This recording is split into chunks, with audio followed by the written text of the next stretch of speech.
mangyayari. Okay. Mangyayari. Kilala nyo si Kabrip, si High Beats, dadating. Si Lagunos!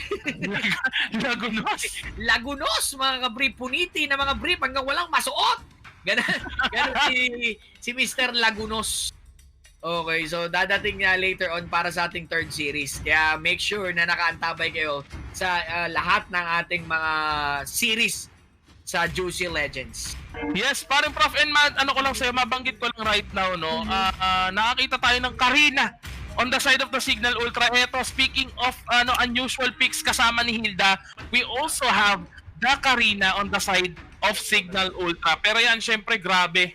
The legendary skin of Gusion. Meron ka yan, Prof, di ba? Magaling ka ba mag-Gusion? Hindi mo na itatanong.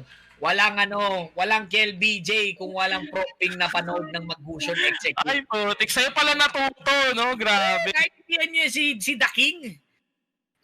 Merong The Prop bago nagkaroon ng The King. Shoutout sa inyo, Elaine. Kila Elaine. Siyempre, ikaw number 1 sa puso ko, Jeannie Canonero. Oo, totoo yan. Si Madam Jean. Si Erica Paloma. Pero shoutout din kay Charles Joshua Manzano Toledano. Baymax, ang ganda ng kwartong. Yes, nasa private jet po tayo right now. Pero bago ang lahat, let us go into the land of Dawn. It is Aura PH versus Signal Ultra. Pero anong masasabi mo doon sa unang team fight na nangyari, paring Prof B? Pause lang. Yun lang. Mainit. Sa sobrang init, napapause. Napahinto. Ayan, another 10 stars galing kay Adrian Curaboy. Shoutout mo daw siya, oh. O, talagang ang bigat ng fanbase nito ni Baymax. Maliban kay Baymax, pati fanbase niya mabigat. Ayan. Buset. Kala ko naman yung fanbase ko lang yung mabigat. Ako rin pala, no? Pero literal naman, no? Hindi tayo nasasaktan sa ganyan kasi ba't may didinay? Kitang-kita naman, no? Marami. Oh, matik yan, Mat. Pati naman ako, kaya kami extra rice tandem, eh. Yes, sir! Ayan, and right now, Aura PH and Signal Ultra nagkamata na agad dito sa may middle lane. Very aggressive plays coming from Ben Santi with the Popol and Kupa. Luckily, merong shield ang isang Kagura early on into the game, especially kapag nag-cooldown yung kanyang passive. Yung items dito ng both teams, no? 3 sapatos para sa Signal, while 2 mask. Dito ko gusto ko makita kung ano nga ba mas magiging effective. A delay 2 mask versus an early 1 mask rotation? Oo. Tignan natin kung sino mas maganda in terms of experience and goal. Okay. Yes. At mabilis na kapag clear, sino nga ba? Hindi ko nakuha agad kung sino, pero mas agresibo ang Signal Ultra. Look at that. Yes. Ang lalim masyado ni Iba. Yung PG? Oh, sayang. Ayun. Ay, nako. Pero Imba DJ still hinahabol dito. Siyempre may bawi dapat ang Aura PH natin was here on the bottom lane. Chujin, very aggressive plays against Kiluwash. Kiluwash dito, the X-Borg siya pa. Yung nag-front no, against the Esme. Bihira ako makita ng ganito katapang na X-Borg na even though alam naman natin na mahirap kalin ang isang Esme, especially when you're using an X-Borg. Pero right now, item check tayo. Top boots talaga ang makakailanganin ng X-Borg natin dito. Pero on the middle lane, si Hisoka using the Mountain Crusher just to reveal the positions of the enemy team. Pero here on the bottom lane na naman tayo. So, masakit talaga. Masakit ang ginagawa ni Kiluwash dito. Oo nga, magandang pagiging agresibo. Well, aggressive play moves ang ginagawa ni Kiluwash. And yung peak of potential sa kanya, malabo rin. Dahil right after yung maging agresibo, maging defensive siya. Speaking of defensive move, coming from the top, binigla 3-man rotation for the Signal Ultra. While here dito, kapalit naman may bawi. There's always an exchange para sa dalawang kupunan na to.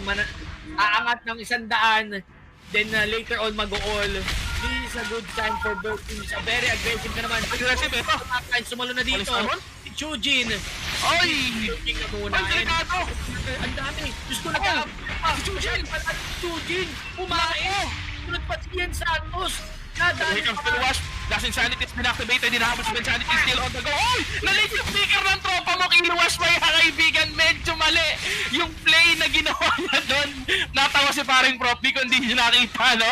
Kasi tapos na yung Last Insanity bago siya nakapag-flicker out. Pero here on to may bantang taas, KLVJ taking down Rhea Dahilda. This is my time, sabi niya. Kanina minamama mo ko sa lane. Now that I'm level 4, I can do what I want against you and kaya ko nang i-tear down yung shield mo galing sa may boost, pero nahuli rin dito kung parang Imba DJ. Delikado yung kalagayan niya with the Atlas, the still will connect, pero disengage siya muna kasi nakita niya parang Hades on the go. Chicho Dog will connect, the stun is here. Here comes also the Esmeralda, pero yun, trying to run away, is mounting Shackle para ma-slow ang mga miyembro ng Signal Ultra. Pero right now, the turtle is being taken by Signal Ultra, pero teamfight yata is going to happen. Chicho Dog na down nandoon. Oh my God! Si Green patay kay Imba DJ, pero nakakuha rin naman siya ng isang si Benza. Pero RKO out of nowhere, Imba DJ is still there. Here comes the follow-up from KLBJ, taking down 2 members of Signal Ultra, pero here comes Rhea. Yung Rhea natin dito, habol pero just slow. The stun, the disable, Hisoka will be taking down siya ngayon mag-isa against the dalawa. Habol, hindi makatakbo pa rin Profi, and that is going to be a killing spree. Gusion. And alam naman natin kapag nakapag-item ng maaga ang isang Gusion. Pero I think hindi pa tayo tapos. Ay, tapos na. Disengage na. Ang kapamong si KLBJ. Ayan, dito na nagkaroon ng upper hand or mainit na lamang ang Aura PH from the recent clash. Look at that. Around almost 1k gold lead. Kanina magkadikit, 200. Yes. In terms of kills, pero the turtle is a huge advantage doon nakuha nila yung ganong kalaking objective. Right after that, the discipline from the Aura PH and to misengage sila going back to their respective position. Ngayon ang Signal Ultra naman, mas need nilang mas umangat dahil unti-unting lalamang ang Aura PH. It's, yung galawan mismo ng Aura PH. Pumasok na. Sanity? Ayun, Overturn? Sanity. Oh! Nakakuha pa tayo ng Sanity. Grabe naman. Si Chicho Dog disengaging. Ito. Here comes. Payo kapatid. Sumobra. Lumagpas. Ando lang. Ginagawa mo saan? Na sobra yung niya, yung driver niya ng Cyclone Eye. Nako, nadulas ang tropa natin na si Rhea, pero here on middle lane, delikado yung kalagayan ng ating Kagura na Payong is not able to take him away, pero dito with the mounting shackle look at the damage na binitawan with the mega kill galing kay KLBJ. Kiluwas taking down that Karina as well. Imba DJ might fall down, pero Rhea talagang gugustuhin pumasok dito sa likod. Kiluwas, tamang sunog ng pinasok ang galoob, pero oh my God, look at the timing of that immortality. Rhea is going to be dead right now. Parang the timing is actually really perfect for that X-Borg. Yung immortality, yung pagkabilia, pero RKO against the Populent ko pa, hindi pa tapos yung bakbakan natin. Hisoka with the base attack. Hisoka taking down Ben Sanity. Grabe, naapektusan si Ben Sanity sa loob mismo ng Torre. And now, isa pa lang nababasag in terms of objective. I think this is a huge advantage. Pag nakuha nila to, itong next turtle na to, mapasag to sa mid-terrain. Pero try to Hisoka will fall down. Binigla ng binigla. Ito na, pag likod, buwe-buelo. Kanilang Karina, tumakot Payong kapatid. The Naruto, while having a clash, mainit pa naman etong si XB to the board. Zoning out, coming from the Chujin. Nasawa na po ako dito. Ako dito ng Aura PH. Ang kanilang gustong pagong. RKO after here. Chujin pulado ba? Hindi kumapalit. Dalawang miyembro. Make it. Fingers dito ni KLBJ. Here comes Rhea. Pero walang Cornel. Oh my God. Insanity. 50%. Sasabog din pa. Tumatay. Trying to support. Oh my God. Naumpisahan. Ay, patay. KLBJ will fall down. Mountain Shackle nila pag disengaging for both teams. Grabe naman yung plays na ginawa dito ng Aura PH, especially that Atlas, the way na hiniwalay niya si Esmeralda dun sa miyembro ng team nila is really, really perfect para sa akin. Kasi the moment na magdikit-dikit sila doon is the more cooldown given to the shield of the Esmeralda. And yun yung iniwasan niya, no, dun sa paghiwalay ng Esme, dun sa team nila. Good decision making para kay Yen Santos dito, pero here on the bottom lane, Hisoka minamama yung Esmeralda. First time I've seen na ang isang Hiso Shin can go toe-to-toe against an Esme. Ang daming skill ni KLBJ, 6. Tinitignan ko. Parang iba yung niya eh. Iba yung gusto niya. Ibang level na gusto. And we all know on how KLBJ play an off-lane. Yes. So look at that. Very aggressive. Against Ben Sanity.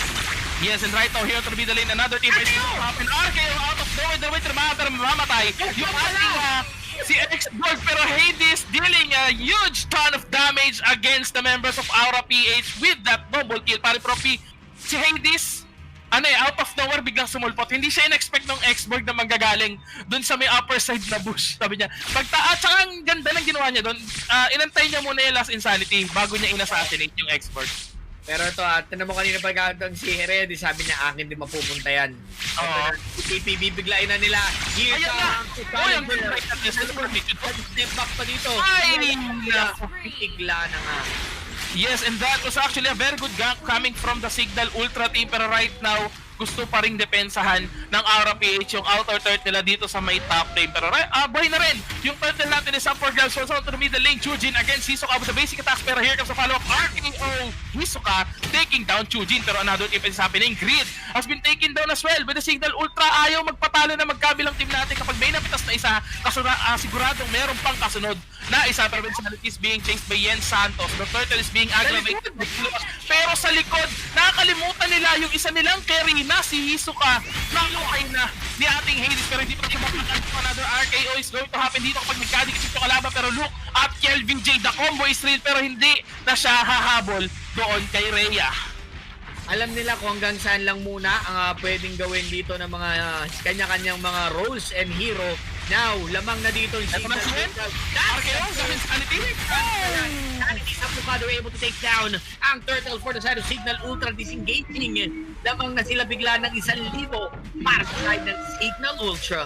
Yes, and that was a good activation ng kanilang mga purifier. And if you look at the spells ng Signal Ultra, 4 na membro yung naka-purify dito. They really hate the Atlas Ultimate dito, which is yung Fatal Links natin. Talagang secure na secure yung buhay nila when it comes to team fights kapag ganito karami yung inyong purify.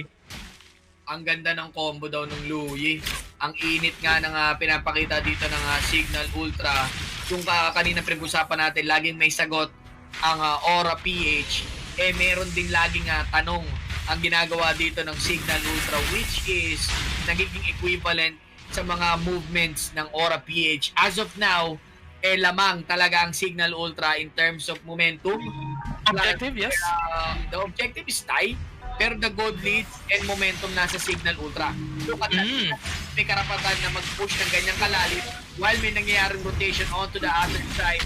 In terms of tower, lamang ang Aura PH. Dahil yung gitna, yes. Tulad nga ng sinasabi mo lagi na yung gitna yung pinakamalaga, pero here, dumapang pasag ang gitna with the popol, tapos yung Hilda.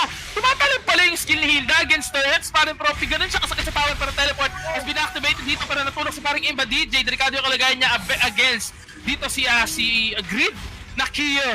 Grabe, masakit. Ang dami siyang isang Kagura, especially kapag si Grid yung gumagamit. Pero Killwash dito, using his ultimate just to try to escape. Pero Rhea, medyo may kakunatan. Not enough damage has been dead. Pero Hades, unstoppable dito. Inahabol ni Parakel.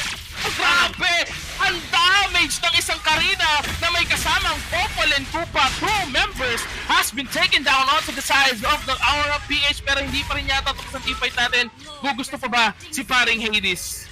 Grabe, pag ganyan-ganyan lang Karina, pero look at the kills. Coming from Karina, Last Insanity, they want to end the spree of this Hades, and they're able to shut it down. Kapalit ng mga Pop Immortality. Hero doing a great job para sa makuha nila. Yung mismong objective nila as of now is to stop and delay things against this Karina. Now, yes, kailangan nila pag-isipan dyan. Late game, it is a marksman. Kahit bali-balik ta rin mo, ang marksman ay marksman pa rin. Eventually, magkakaroon ng item yan. Yes, tama ka naman dyan.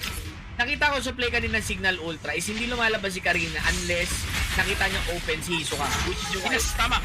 It's either Hisoka or the X-Borg na wala ng Tiraga armor para na team fights going to happen dito. Hinahabol si Chujin, pinipilit tumakbo, pero Rhea na iwan sa gitna. KLBJ with the perfect combo, taking down the Hilda already. The perfect trap has been proc already dito. Wala na silang sight dito sa bush. Hindi nila alam kung ilang miyembro ang laman ng damuhan. Ben Sanity namataan dito ni paring Yen. At sumahabol ang gando sa may dulo. Talagang ayaw nilang ipakuha ang Lord natin. Pare Profi, right now, look at this positioning ng Aura PH. Merong nagle-lane, merong naglo-Lord, pero syempre yung Lord natin, pang fake Lord lang. Chudin dito using his ultimate already, trying to run away against Hisoka and Yen Santos, pero wala na atang team fight na magaganap. Play safe na muna, galing sa magkabilang team. Dinedelay nila kasi kumukuha pa ng buff kanina dito si Karina. Now, up ng buff para sa kanya, and medyo tatapang ulit ang Signal Ultra and kailangan din nilang ilaban tong Lord na to. Anyway, it's equal naman eh. Walang retry for both teams. Pagalingan talaga pang lasin para sa Lord execution dito. Ang edge lang dito ng Aura PH si Atlas. Ibig sabihin mo, pagka nagtiksikan kayo dyan sa area ni Ford, Ni Lord, yes. GG kayo. Wala. Uy! Tulog ka ng teleportation ako, delikado si Hisoka! Dito sa may likuran, pero ang ganda ng figure out RKO sa takbo, wala silang mga purify. Nako, Imba DJ ang unang mawawala, susunod pa dito yung Popolin Kupa, Chujin as well. Mukhang this is going to be a triple kill para kay Kel. Look at the combos, look at the skill, the sleight of the hand is real. Galing kay Kel, still on the go, inahabol dito yung ating Hades, pero disengage siya lang muna. Rhea still wanted to push the middle lane, pero hindi niya magawa. RKO connected, pero purification skill, guys, will be activated para hindi siya makuha. But right now, Luminous Lord has been taken by the Aura PH. Nakita mo ba, Prop, kung gaano kabilis yung kamay ni KLBJ doon sa nangyaring team fight? I don't know bakit tinipid ng players ng Signal Ultra yung Purify nila. Watch it. Sabi ko may isa naka-cooldown, yung kay Imba DJ. Hindi ako nagkakamali. Tapos RKO, sabi ko si Higgs na dala doon. Bakit hindi siya nagpo-purify? Inaltab ko sinanood ko ulit sa live. Sabi ko nga no, 3 naka-up na purify, pero Ate si ano? may part ko na hindi ko sure, parang feeling nila yung RKO na yung walang setup talaga. Walang setup, hindi na in-expect na may kasama. Di ba? Nakakala nila Atlas lang mag-isa and si Hisoka yung nandun. They didn't actually expect KLBJ to pop out of nowhere, pero right now, ayan, talagang minamamana ni Grid yung ating map control. Lahat ng damuhan, binuboost check niya na gamit yung kanyang payong, which is good Instead of going to face check, talagang boost check na lang ginagawa niya. So parang nga naman dahil hindi siya mapahamak pa rin, Profi. Yun yung kailangan nilang isa sa i-capitalize dito ng ginagawa ng Signal Ultra is nagtitipid. Now, nakita nyo guys, nandun yung Purify pero tinipid nila, this is the result of very Grabe yung damage! boom! Diyos, Imba DJ! Patay! Imba DJ as well. Chujin! Wala sa armor? Galawin ka naman! Esmeralda Chujin trying to slow everything. Ay! Aura PH focusing para Look at Kiluwas! Sanang likod-likod. Kiluwas! Insanity! Lakman sa apat! Takas ba? Hindi. Takas! Joke lang pala. Takas ba? Takas! Si Kilowa. Kala ko makakatakas. That was actually a very clean play coming from Signal Ultra, and this time, they made sure na magagamit nga yung Purify. Nakinig na sa'yo, paring Prof B. Na when it comes to the Atlas's ultimate, they made sure na hindi sila mahuhuli lahat, and this time, nag-activate na sila ng Purify, which is maganda yung kanalabasan. Kung kanina siguro nila ginawa yun, nakuha nila yung Lord, they might have the chance to take the Lord, and hindi sila nabasagan ng dalawang inhibitor turret. Tama. Ayun ginagawa ni Atlas doon sa Damon, tinan mo. Recall lang doon, no? Tapos Nag-aantay ng tropa. Paano lang, pa-emoji lang. Papusa-pusa lang. Eto na. Nako, ang ganda ng posisyon ng Atlas dito. Kaso walang kasama. Umalis na agad siya. Ang layo pa ng torre nila dito sa mid, Ubos ang kalbo ito ng Signal Ultra habang sa Aura PH puno pa yung hilera. Ito na, nag-casting na ng ultimate dito yung tropa natin. They really want dito si KLBJ. KLBJ has been bite by the dog, and siya ang unang mawapas lang dito ng Signal Ultra. Ang ganda ng pick-off na yan actually, because the only problem they're having is the Gusion during the team fights. Hindi nila ma-pick-off, hindi nila ma-prioritize, especially kapag dikit-dikit na and malaki yung katawan ng Atlas natin. Kaya yun, yung pinaka-tinatamaan ng mga skill shots nila. Pero here to the top lane naman, one-on-one naman, Esmeralda against the X-Borg. Pero disengage siya muna para sa kanila. Talagang na to, kailangan na mag-ingat ng magkabilang team paring Prof B, especially the side of Signal Ultra, kasi isang wrong mistake dito, tapos ang finish line.